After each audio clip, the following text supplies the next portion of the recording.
Hi, AJ. Hi, Christine. It's so great to do this with you. And hi, everyone. I'm Reverend Christine Dance. I am proud to be serving the Unitarian Universalist Congregation of Phoenix, Arizona. And for everyone, I'm Reverend AJ van Tine, and I'm the minister of Sierra Foothills Unitarian Universalists in Auburn, California. That's awesome.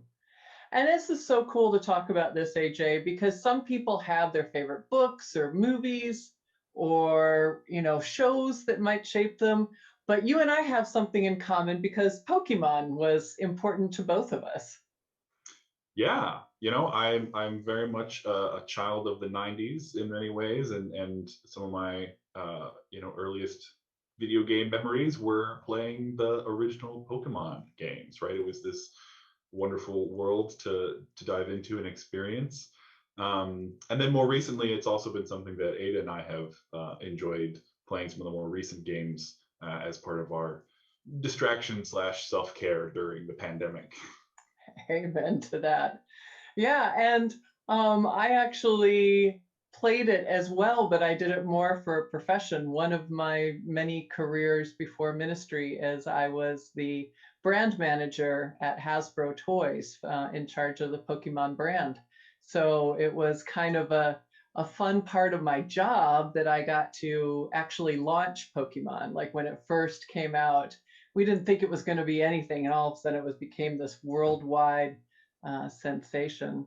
And also personally for me, I mean, I love Pokemon Go. Like I just like it, and it's helped me through a couple really tough times when, you know, I, there was times when I was in chaplaincy, and this past year, my son had cancer, and the way that we all connected as a family was we were all playing Pokemon Go together. That's what he wanted for a distraction, and it became just this way for us to bond around something during this pandemic and that tough time. And of course, as we'll talk about later, that bonding and connecting with people is not just incidental that, oh, it's a game and you can play that, but that's actually really core to a lot of the mythos and the core mechanics of the game itself. Yeah. And you can't really play it without incorporating other people in a lot of ways. Yeah. Yeah, so maybe we should begin though with a little bit more just like the basic what is Pokemon. And I'm actually kind of curious, Christine, if you have like a one or two sentence thing that you had to know when you were in the profession, It was really hard to describe. I mean, but I think that we would describe it as it's an entirely magical world that exists along with our world, where these magical creatures are around us everywhere, are interacting with us, and some of us get the great powers to be trainers. And we collect these Pokemon, we nurture these Pokemon, we play with these Pokemon, and it's a way to interact with them, but also interact with the natural world. So, Mhm. what part of it was intriguing to you, or what's Yeah. Well, explanation? again, so some of the big things about it was that you mentioned that collection, right? So one of the ways I like that there were multiple ways to sort of uh, level up and grow as a trainer when you're playing these games. That there's leveling up the Pokemon that you work with, and you fight other trainers. The Pokemon fight each other, and we'll talk about some of the dynamics of that. Um, so you get that, but the other piece is collecting and getting the variety, and you fill out what's called a Pokedex, which lists all the different Pokemon. And in the earlier ones, it's sort of pitched as you're actually helping the professor do research and find out about these Pokemon and how they exist and what their habits are. And so each time you come across a new one in the wild and you capture it, um, it sort of fills out with this information, and sort of you learn. It's sort of building your own bird watching guide or encyclopedia of animals or biology or whatever it might be. Um, the other thing that I really was engaging as a kid was that each Pokemon has either one or two different elemental types, and that sort of dictates what powers it has, where its strength, what its weaknesses are. That goes into the strategy a lot, but it's also just very flavorful. That some Pokemon are all about fire. Some of them are plant slash animal hybrids like Bulbasaur. Pikachu, which you probably may be familiar with, is the electric mouse Pokemon. So that's all about that. Um, so that was those are some of the things that were really engaging for me. Yeah, and it was just fun. Like I think like any kind of collection, if you're a bird watcher or whatever, you end up having your favorites, and you end up having some that you nurture a lot and feel proud of, and you do different things with them, and there's this odd connection that happens with your Pokemon that ends up feeling it feels special, and I think that's one of the magical pieces about Pokemon. And I really did like also the element that it tied with nature. That really connected to me in a more spiritual level, in a way that I could relate. But I want to make it clear to everyone that it doesn't matter if you know about Pokemon or not. It doesn't matter if this was your thing. What we're going to be talking about today is Pokemon is an example of how we connect through play. And it's a really, really rich example of it. Well, and part of that richness too, it's not just one game. There's actually many different games and parts of the narrative in the franchise, right? There's the anime, the TV show. There's movies that have been made. There's the trading card game, which is a whole nother level of collecting all the different Pokemon and the cards, and then battling your friends and doing all that kind of stuff and trading them. Um, so it really, and then of course all the toys and just there are lots of different ways to engage with the game. Even games that don't focus on the fighting aspect so much. One that I really enjoy is Pokemon Snap, which is all about going out in the wild and you just take pictures of the Pokemon. And similarly, you're collecting, you're doing this research, you're getting them to interact with each other and do things, and you're building a bond with them. But it's not a violent game at all because there's no fighting whatsoever. There's no competition piece. And what that has meant is over the decades is there's more and more ways that you can build into this world. If you get bored with one way, then there's another way. And then they introduce something else. And yes, it's marketing, and yes, they're trying to get our attention, but it's really a way to deepen your relationship with the characters, with the brand, with all of that. And it's just fun. It's pure fun. Mm-hmm. And fun and games are so important to us just as human beings and as part of our society and culture, right? We've been playing games, and especially kids have been playing games as part of their development and education, for millennia, right? Probably as early as you have language and culture in society, you have games, and every game teaches you something, right? It may be as simple as some of the logic or math of tic-tac-toe, or a game like, I don't know, Mancala, or you Scrabble. Mm-hmm. Scrabble is language, right? So all these games teach you something, and that's even true of modern video games, even if they may be more complex and detailed, or have different things going on. So that's part of what we'll try to tease out in this service is what are some of the lessons of Pokemon? What are some of the ways that Christine and I have both been shaped by this game, this franchise, this fantasy world that we get to inhabit sometimes? And it's really true. Like the technology has changed dramatically over the last 30 years. We're doing this on our phones, on our game consoles, through cards, all kinds of different ways, websites. But as a game, it's still the elemental piece. It's relationship with somebody else. It's relationship within the game. It's a way to teach. Games have been used to teach logic and math, but also social interaction and also morality. And there's a lot of that we can be playing with in this as well. Absolutely. So basically today, we're going to be looking at Pokemon as our sacred text. Like the world of Pokemon is our sacred text. And I love being a Unitarian Universalist because anything can be our sacred text. And looking at that and through that window of how we might learn more about ourselves, learn more about our meaning in the world. And I think that's going to be really fun for us. Yeah, I'm really excited to dive into it. But first, I believe we have a musical interlude. Is that right? Absolutely. And then Yes. we'll get into more of what this means and why we think it's important. This is fun, AJ. Thanks. Thank you. All right. So that theme song kind of tells you a little bit about what all of this is, right? When we want to talk about, we said Pokemon is our, sacred text. It's our place to learn from.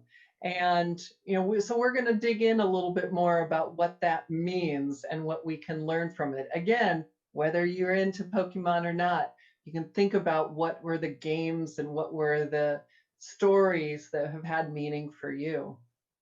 Absolutely.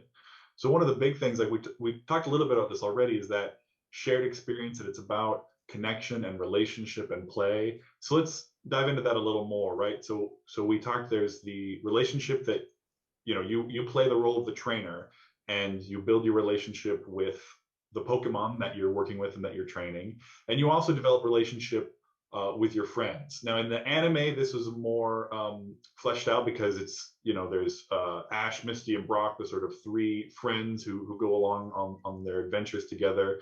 In the games, they engage that more by, as I said, there's getting collecting all of the Pokemon is a goal. But if you have the red version of the game, there's certain Pokemon that don't exist in that one. You can't get them. And so you have to get a friend who has the blue version of the game. And there's always two versions for each generation of games that comes out. And so it requires you, if you want to get that 100% completion goal, which I'm like, I want to get 100. I want to Got to catch them all. exactly. You have to find a friend who has the other version and trade with them and play with them. And so it pushes you towards that relationship. And again, in the narrative, there's just a huge theme of relationship and connection. And in fact, in the later editions of the game, they add part of the game mechanic itself is the more that you play with a particular Pokemon, the more relationship they build with you. Right. And they'll do things like, tough out a big strong hit so that they survive longer, or they'll do different things that get you more items or money in the game or whatever it might be. So there's sort of these strategic advantages, in the mechanics of the game to building a relationship with a particular Pokemon or team of Pokemon. Mm-hmm. And I love, like in the one that I'm doing, I get more points the more friends that I have and that are engaged in the game. It encourages collaboration. There are some Pokemon that I just cannot get on my own. I have to get people involved with me, and then we have to work together to do that. So the other cool thing that we haven't mentioned about Pokemon is that they evolve. Of Like, course, that's I like, know it. It's so cool. Like there's a rush to that, which is so fun. yeah. And they don't even, when I remember, first playing the game, I think they talk about it, but you'd be training, you're playing with your Pokemon, you finish a battle, and then suddenly it's like, oh, this magical thing is happening. The Pokemon's going to evolve and transform instantly into this more upgraded, more powerful version. Yeah, it's so fun. And I think that that can tie into Unitarian Universalism as well, because we are constantly changing, we are improving, we are growing. That's kind of a key component of who we are as humans and who we are as faith communities. So we are constantly leveling up or seeing how we can be better. And the game is as well. So it ties into that. Absolutely. It's both that idea of leveling up, of growing and changing. Um, for folks in my congregation, a few weeks back, I preached a sermon I call the progressive religious impulse. And that's part of how I articulate this idea that, evolution and change is just essential to our understanding of the world and how we move in it, and our approach to religion, right? We understand that it's always going to be changing, and our language is always going to be updating. Mm-hmm. And that's the same thing here in Pokemon, is this idea that, you start out with the smaller little creature, and over time it grows and changes and becomes more powerful and interesting and able to do more things. Right. And as human beings and how we believe, we all start out with that inherent worth and dignity. We all have that initial power, But as we grow and mature and we learn how to be in relationship with each other, we evolve and get better at this humaning thing that we are doing. And there's a piece too about doing so intentionally and making choices about that, because there is actually a functional trade-off in the game, where you can choose to delay the evolution and you learn some skills faster, but the creature's stats, its health or its power or whatever, may go slower. In the anime, there's also a little sub arc early on where Ash and his favorite Pokemon, Pikachu, has an opportunity to evolve into the more powerful Raichu. But in talking through it between him and his Pokemon, they decide that Pikachu doesn't want to change. Now, some of this is probably because Pikachu is the mascot of Pokemon, and they didn't have Pikachu turn into You gotta have Pikachu. It looks different. But there's also, I think, a valuable lesson in that sense of like, we don't have to change ourselves to be something else to please somebody else. We can be authentically ourselves, you know, whether that whatever that looks like. So there's a lot of ways that it's not just an assumption that, oh, well, you evolve as fast as you can and you've got to change and become this next big thing. But sometimes you do hold on to the traditions, the values, whatever it is that is already within you. I love that. I love that. I think the other thing that's intriguing for me about Pokemon is the power of nature that we were talking about. Like each Pokemon is based on that different natural elements, you know, the fire, grass, wind. I love that there's fairy Pokemon. Those are my favorite. I don't know what your favorite category is. But there's diversity in it, and you recognize that each one of them are bringing their own strengths to the game, and that they need to work together in order for you to be able to do all the things that you need to do. Yeah, and that there is there's strength in diversity. This is another piece where it connects with Unitarian Universalism, which is you know, one of the things I often say, and I've heard people say, is we believe that diversity is good for us, right? Whether it's racial diversity, theological diversity, you know, multi-generational community diversity of all these perspectives, that helps us individually grow and be more expansive and compassionate. It helps our communities, you know, just have more going on and more perspectives. And that helps us make better decisions and all that kind of thing. And that's absolutely, you know, a necessary part of the strategy in Pokemon. Many trainers lean into that you encounter in the game. Many of them lean into that type, that elemental type theming, and they'll be like, well, I'm the trainer who's all about grass Pokemon, or I'm all about the flying bird Pokemon. And that's, again, really fun and great flavor.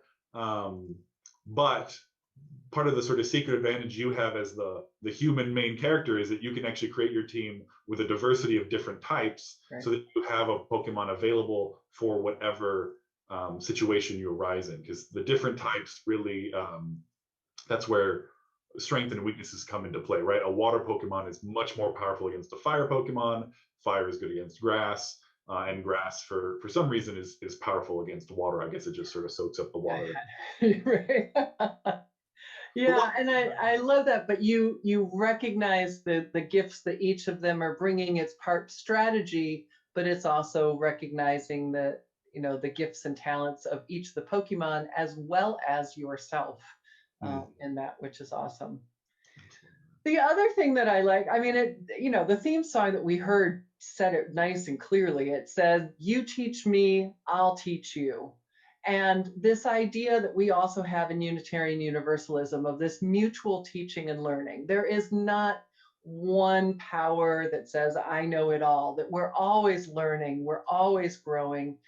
In the world of Pokemon, we're always learning as fellow trainers, and as the Pokemon are also growing as well.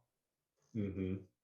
And it's there's a mutuality in teaching in the teacher and trainee relationship, or you know, you're training the Pokemon, but the Pokemon also train you. So there's, even if you are, you know, a child, or you who's playing these games, or you're looking at the perspective of the Pokemon who's not strong yet, that still has lessons to teach the trainer. So there's this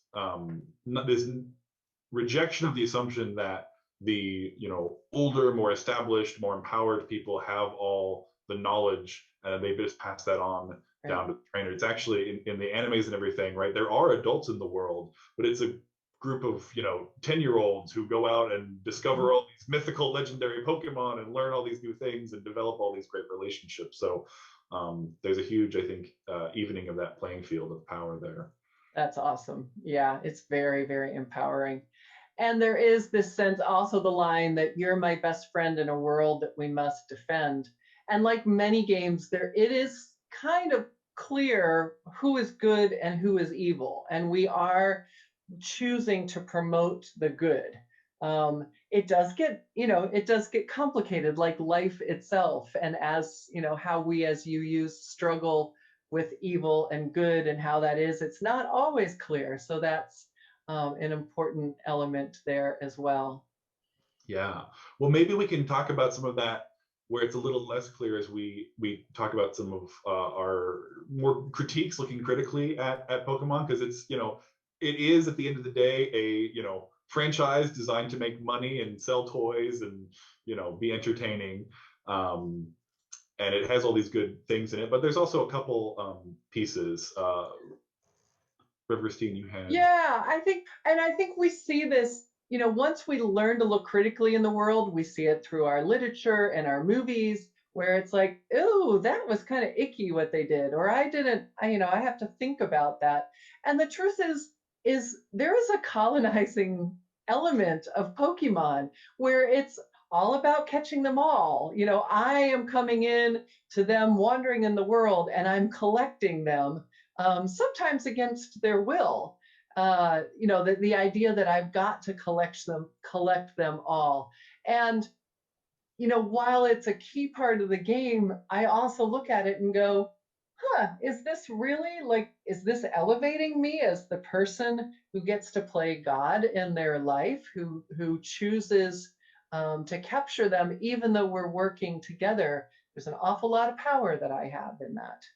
Mm-hmm. And there's a lot of that which goes along with the anti-colonial lens is seeing how it is about exploitation of nature, right? And saying, oh well, we'll take these creatures from nature out of their natural habitat and see what they can do for us, right? And we'll make them fight each other, and of course they always they faint, they don't actually die. But, people often make the joke about it being sort of this unethical cage fighting that you're putting together with these creatures. And I think it's just an opportunity for us to look at everything and say we not have to accept it as totally how it is. We can look at it critically. We can express some of the challenges that we've got, but it doesn't mean that we can't still be in this world. We just need to be looking at it all the time. So it's it's a really fun world, and I think as some final thoughts, as UUs, we draw from all of our life experiences and the things that have meaning to us. And we look at how that can shape how we are in the world. Mm-hmm. Absolutely. And these things, they can sometimes be these very serious, ancient, sacred texts, or they can be the game that we've been playing since we were children, or it could be a new game or a new movie or a new story or whatever it is that may come up for us. So, maybe there's a book or a movie or a game or a hobby that you've engaged in that maybe you haven't thought of it this way before, but you could view it or experience it through that lens of a UU sacred source or as a sacred text, saying, well, what does this hobby, what does this activity, what does this way of getting together with friends and having fun and passing the time, what are the lessons that this is teaching me, right? Both in the, the lessons that line up with our UU values and help us be the best people we can be, and to think critically and be, what are the lessons in this hobby or story that, maybe part of the hidden curriculum of our, basic society that we maybe want to push against a little bit more. Absolutely. Well, AJ, this has been so fun to do this with you. Thank you for taking me back to the world of Pokemon and getting to explore this in a whole new way with me. Absolutely. Well, that world is, as you said, it's always there in all these different games and things. So it's always accessible to us. Absolutely to do this with you. I'm glad that we struck up a conversation about Pokemon, and it led to this worship service. I did right here. All right. Thanks so much. Thanks.